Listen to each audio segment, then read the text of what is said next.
Eu sou humano e, portanto, nada do que é humano me é estranho.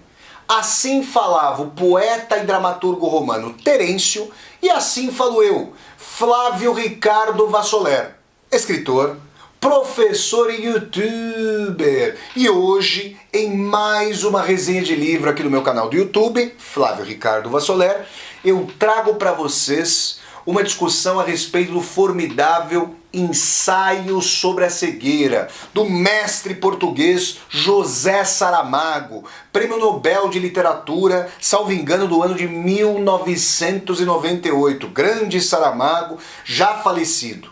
A gente vai fazer uma discussão sobre o Ensaio sobre a Cegueira, e aí a gente vai pensar, curiosamente, com a imaginação fantasiosa, escatológica, e eu diria até sobrenatural, de José Saramago, que era um ateu, que não concebia qualquer possibilidade de divindade e vida após a morte. Mas a literatura de Saramago transcende a filiação ateísta de Saramago e vai mostrar, vai iluminar a realidade a partir do sobrenatural, a partir da fantasia, a partir de algo impossível, impassível de acontecer. Aliás, se nós pensarmos na cegueira branca, que é justamente o coração de um ensaio sobre a cegueira, e a compararmos com o coronavírus, com esse horror da pandemia, pandemônio do coronavírus, olha que o Saramago foi bastante premonitório nos colapsos sociais sobre os quais a gente vai falar aqui. Então já,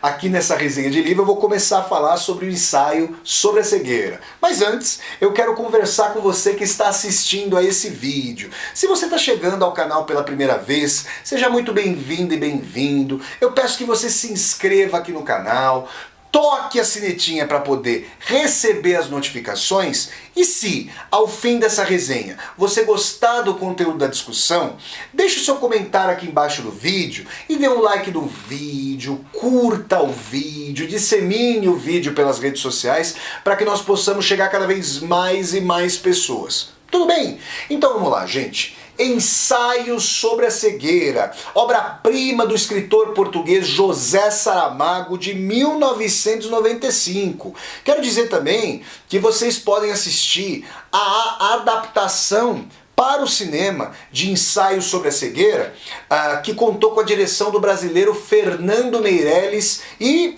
foi lançado em 2008. Eu vou me remeter tanto ao livro quanto ao filme, mas quero dizer que futuramente vou fazer uma resenha sobre Blindness, sobre o Ensaio sobre a Cegueira do Fernando Meirelles. Tá bom, gente? Então vamos lá. Do que trata o Ensaio sobre a Cegueira? Imaginem vocês que todos nós estamos em nossas vidas cotidianas, nossas vidas voltadas para nós mesmos, para os nossos projetos, para o nosso egoísmo, para os nossos desejos, para o nosso consumismo, para a nossa mediocridade, para a nossa banalidade, nesse tipo de sociedade de turbocapitalismo, de neoliberalismo, e de repente, espoca Fiat Lux, ou na verdade, o reverso do Fiat Lux. Não se fez a luz, se fez a escuridão, e uma escuridão branca pela cegueira branca. As pessoas, sem quaisquer explicações, como se nós estivéssemos no seio mesmo da novela A Metamorfose, do mestre tcheco Franz Kafka, que converte o Gregor Samsa, o protagonista, eu diria mais, o anti-herói, o pobre anti-herói de A Metamorfose, em um inseto asqueroso logo no começo, sem quaisquer explicações, como em Kafka, como na novela de Kafka, começa a espocar entre as pessoas a cegueira branca.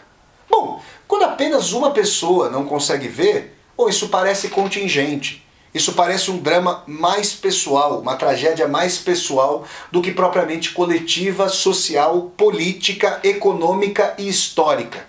O problema é que a cegueira branca é contagiosa como o horror do coronavírus. Esse sim tangível. E conforme as pessoas, sem quaisquer explicações, eu repito, e hoje, o interessante é pensar que até hoje, bom, tá certo que se passaram apenas poucos meses desde o início desse horror da pandemia do coronavírus. mas até hoje não se pôde determinar ao certo de onde veio o coronavírus. Há hipóteses, mas hipoteses, ou seja, teses insuficientes, para se transformar em teses precisam ser confirmadas. E ainda não se sabe ao certo de onde veio esse coronavírus. O que se sabe ao certo são o que se conhece ao certo, o que se conhecem são as várias teorias da conspiração.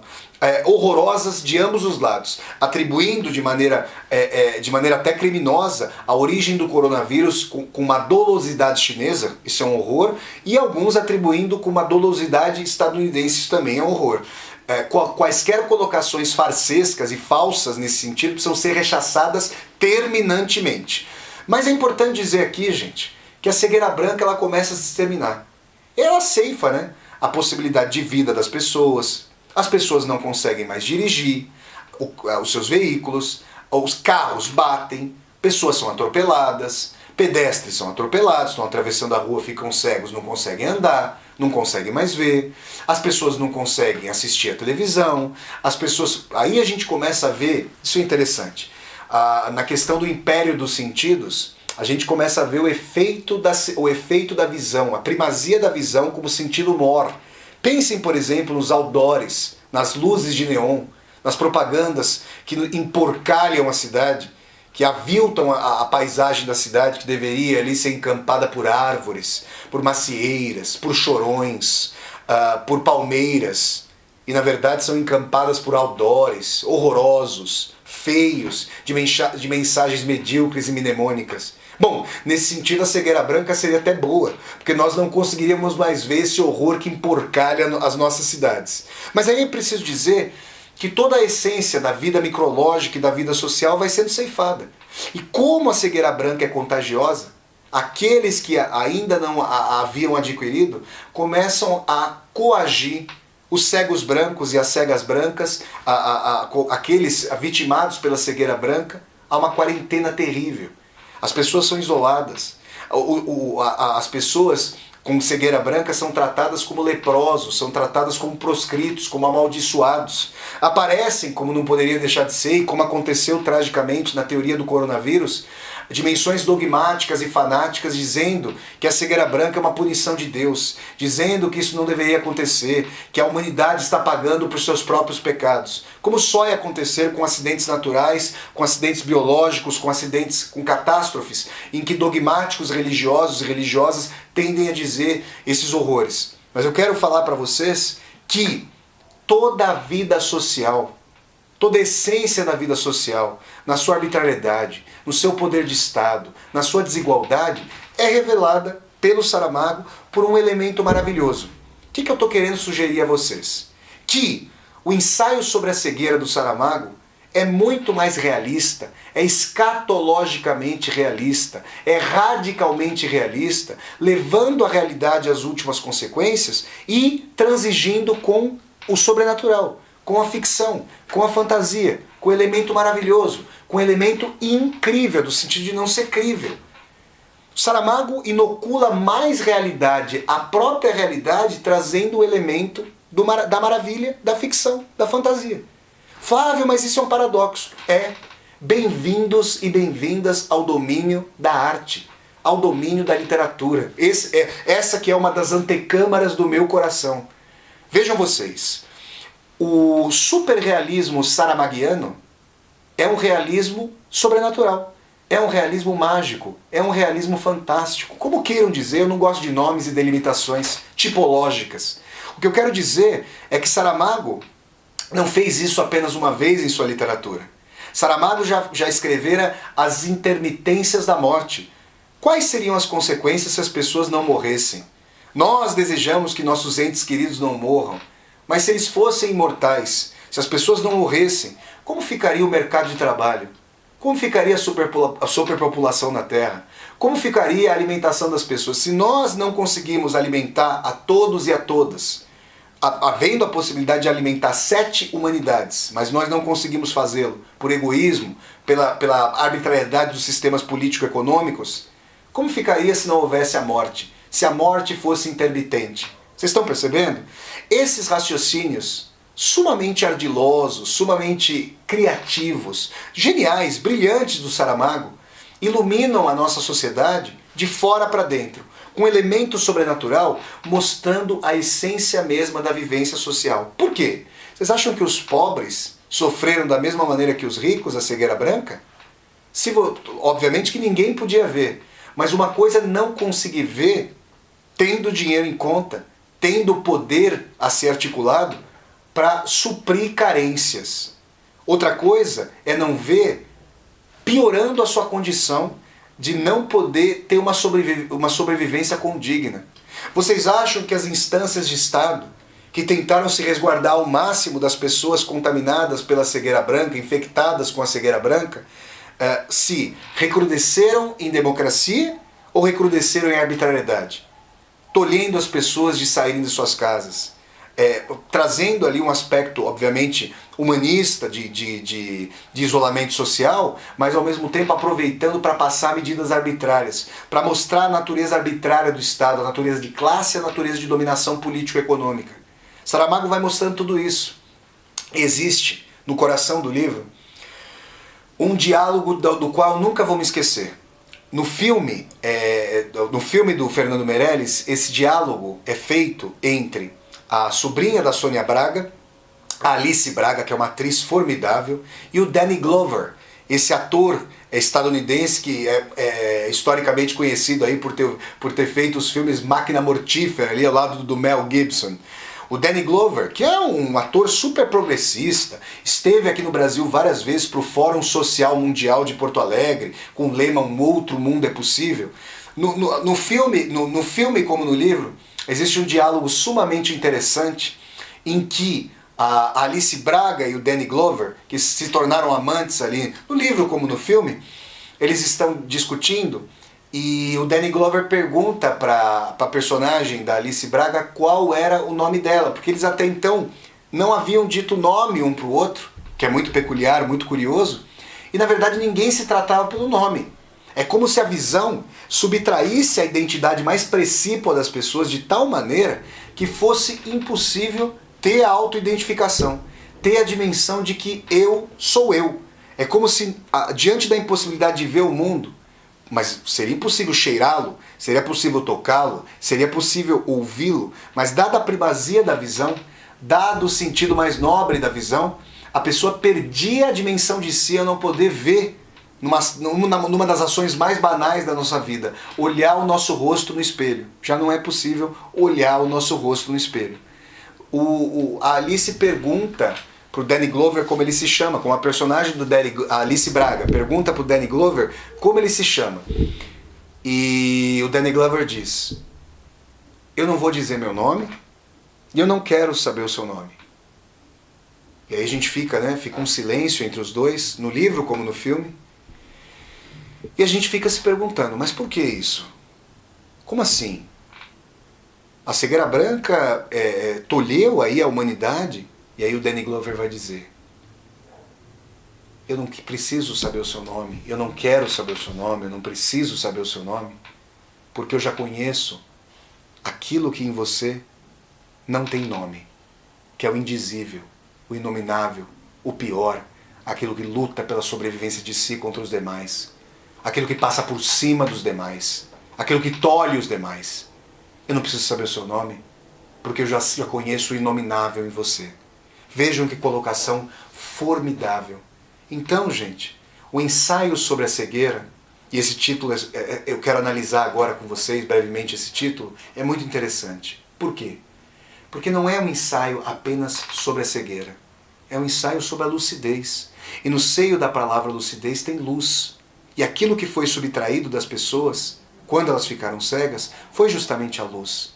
Mas será que nós modernos, será que nós, filhos diletos do iluminismo, que estamos ceifando a natureza, que estamos, pelo tolhimento da natureza, trazendo ali epidemias, porque animais que transmitem vírus estão tendo seus habitats tolhidos, estão cada vez mais próximos das cidades de pedra, de concreto, cidades de enchentes, cidade de esgoto, cidade de mau cheiro, de poluição. E as epidemias agora são possibilidades virtuais e tangíveis para todos e todas nós. Será que nós conseguimos, na nossa lucidez racional, de meios com vista a fins, de racionalidade instrumental, que nos instrumentaliza a nós próprios? Será que nós, lúcidos e racionais por excelência, não trouxemos para o seio mesmo da modernidade a suma irracionalidade da fome, da epidemia, da pobreza, da falta de habitação, da falta de saúde, apostando que as soluções são apenas e tão somente individuais e não coletivas? Que nós devemos pensar antes em nós mesmos do que nos outros, e que quando temos problema, aí vamos recorrer aos outros, mas aí é tarde demais. Como diria o poeta alemão Bertolt Brecht, foram bater as portas daqueles que haviam sido escravizados. Mas eu não sou escravo, eu não fui escravizado, eu não me importei. Foram bater as portas dos judeus perseguidos pelos nazistas. Mas eu não sou judeu, eu não me importei. Agora batem a minha porta. Eu não me importei com ninguém, ninguém se importa comigo. Esse poema formidável do Brecht dá a dimensão para nós pensarmos que o ensaio sobre a cegueira é o ensaio sobre a cegueira de todos e todas nós que vemos. Nós vemos, mas ainda assim somos cegos. E por que a dimensão do ensaio? Porque o ensaio, como gênero literário, como gênero textual, é um gênero aberto. É um gênero que comporta a experimentação. Daí o seu nome ensaio. É um gênero errante por excelência. Aberto e livre. O ensaio pode incorporar poesia. O ensaio parte da prosa, mas pode incorporar relato jornalístico, crônica. Todos os gêneros cabem no ensaio. O ensaio é um balaio de gatos. Mas sabe o que é um balaio de gatos? A nossa vida. Qual gênero poético, qual gênero literário, qual gênero textual pode advogar para si a primazia de expressar a realidade ou de expandir a realidade, como faz Saramago, com seu realismo inoculado de magia, inoculado de misticismo, inoculado de sobrenatural? Então o ensaio sobre a cegueira é uma tentativa de, por vários ângulos, captar narrativamente a nossa decrepitude, a dimensão de que a nossa sociedade está assentada sobre bases de egoísmo, sobre bases de arbitrariedade, que, como ditam o cotidiano, pela grande mídia cúmplice, conservadora e eu diria mais reacionária, com os ritos religiosos que sacralizam muitas vezes, mas não só, é claro, há dimensões emancipatórias na religião, na espiritualidade eu diria, porque da religião eu tenho bastante desconfiança, das religiões sobretudo quando se mesclam a poder político, mas que sacralizam o cotidiano. O que Saramago faz é tirar o véu de legitimidade do cotidiano com um tipo de inoculação de vírus da cegueira branca que mostra a violência do real. Quando pessoas dizem que há manifestações que são violentas, essas pessoas deveriam pensar que muitas vezes a violência do oprimido é uma contra-violência em relação à suma violência do opressor. Flávio, você está legitimando o quebra-quebra de manifestações. Não, gente.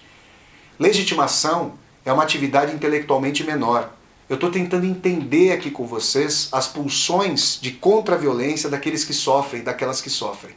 Então quero trazer para vocês que Saramago nos ajudou a compreender no seu ensaio sobre a cegueira, com elemento mágico, o coração mesmo da violência da realidade, da brutalidade do cotidiano, ou daquilo que eu chamo de sociopatologia da vida cotidiana. O curioso é que nós, que nos consideramos sumamente clarividentes, racionais, iluminados e iluminadas, quando perdemos a visão pela cegueira branca, quando perdemos ali a lucidez, o transpasse da luz, é que conseguimos sentir quão opressor é esse tipo de sociedade. É claro que a maioria da humanidade sente na pele a falta de habitação condigna, a falta de alimentação condigna contra si. Mas muitos de nós e muitas de nós, remediados e remediadas, porque temos um emprego contingencialmente, porque conseguimos comprar casa, porque não temos as agruras que a maior parte da humanidade tem. E se você está assistindo a esse vídeo, se você gosta de leituras e lê Saramago, infelizmente é um direito sonegado a muitas pessoas, dado o crime social por falta de educação a que as pessoas são submetidas e submetidas. Se você está assistindo a esse vídeo, você é uma pessoa que também teve a oportunidade como eu, oportunidade que é um privilégio num país como o Brasil, de poder estudar e conseguir complexificar a subjetividade. Somos nós, sobremaneira, que precisamos refletir autocriticamente sobre esses privilégios e entender o ensaio sobre a cegueira desse cotidiano. e tentarmos aí disseminar, como eu procuro fazer com vocês, por esse canal do YouTube como Universidade Aberta, ideias humanistas, ideias de solidariedade, ideias de compaixão, ideias de relativismo em relação a dogmas e valores que são tidos como absolutos.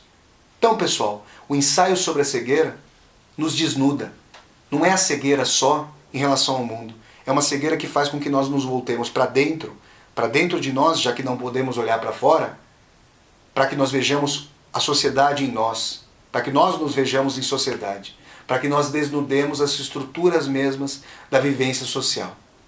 Essa foi então, gente, a resenha sobre o clássico de José Saramago, escritor português, Prêmio Nobel de Literatura em 98, o ensaio sobre a cegueira. Se você gostou demais essa resenha de livro aqui do meu canal, eu peço que você dê um like no vídeo, curta o vídeo, dissemine o vídeo pelas redes sociais para que nós possamos chegar a cada vez mais e mais pessoas. Se você está chegando ao canal pela primeira vez, seja muito bem-vinda e bem-vindo. Eu peço que você se inscreva aqui no canal e toque a sinetinha para poder receber as notificações. E mais, aqui embaixo desse vídeo, deixe o seu comentário para eu poder conversar com você.